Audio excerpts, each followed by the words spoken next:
I recently released a series of short films, making a 45-minute documentary, if that's not too pretentious a term to use when you're just an amateur YouTube blogger. It's called Nazi Britain. Click the card above to see the playlist if you're interested in knowing more about it. Within that series, I talked a little about the Nazi Party's 25-point plan, a thoroughly disreputable document drawn up by Adolf Hitler himself and Anton Drexler, the then leader of the German Workers' Party. One of the main thrusts of the plan was to muzzle the press, to shut down newspapers that weren't on message with the party, and to punish severely any journalist who dared to publish anything that went against Nazi policy. Of course, the 25-point plan did assume, correctly as it turned out, that they themselves would be forming a government. To modern Western democratic ears used to a free press, warts and all, such government control of the press seems totalitarian, anti-democratic, and flies in the face of free speech. It's no surprise to learn that the Nazi dictatorship controlled and muzzled the press. That's what dictatorships do, right or left. They all seek to control information because that's how you control the population.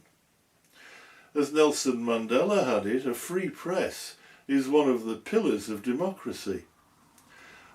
Freedom of the press isn't just important to democracy, it is democracy. For a modern British government to seek to silence the press would be unthinkable. That would be an assault upon our very freedoms, our liberty. Far from serving the people, that would be a government that sought to enslave us, to brainwash us by limiting the flow of ideas to favour their side and their side only. When the public's right to know is threatened, and when the rights of free speech and free press are at risk, all of the other liberties we hold dear are endangered. Christopher Dodd. Freedom of the press, if it means anything at all, means the freedom to criticise and oppose. George Orwell. And yet that's precisely what Home Secretary Priti Patel is proposing. The plan is to amend the Official Secrets Act to criminalise any reporter who effectively embarrasses the government. It means that anyone who publishes stuff like this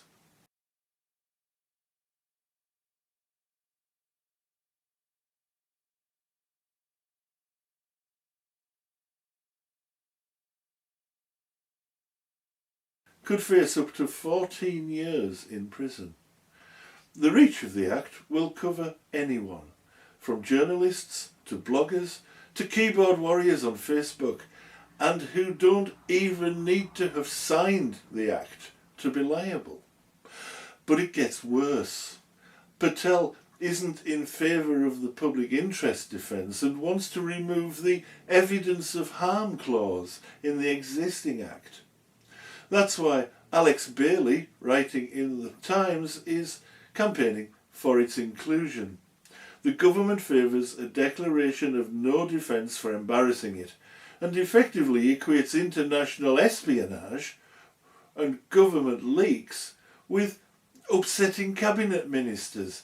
They're equally serious. It's enough that it might cause a problem, like this, for example.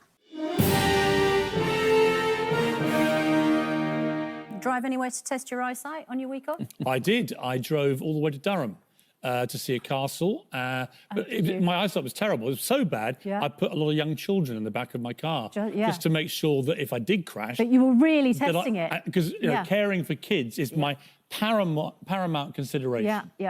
Is to make sure that to check my eyesight wasn't as bad as I feared, put the kids in the back, because that's what you do, isn't it? Yeah. The unfortunate thing I thought about the press conference was, while I think you could probably, if you were generous, justify his breaking of the rules on the basis that he was providing care for a child in case both parents got ill, It was the subsequent follow-up explanation of that extra journey to Barnard Castle because he wasn't sure if he could drive properly, so he just did a 30-minute round Why don't we trip. just call it what it is? Dominic Cummings is a liar.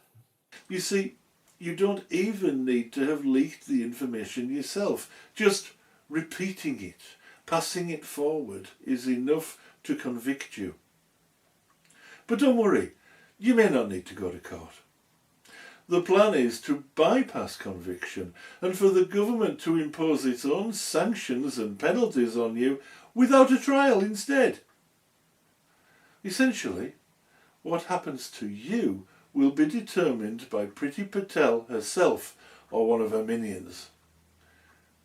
Now there's a scary thought.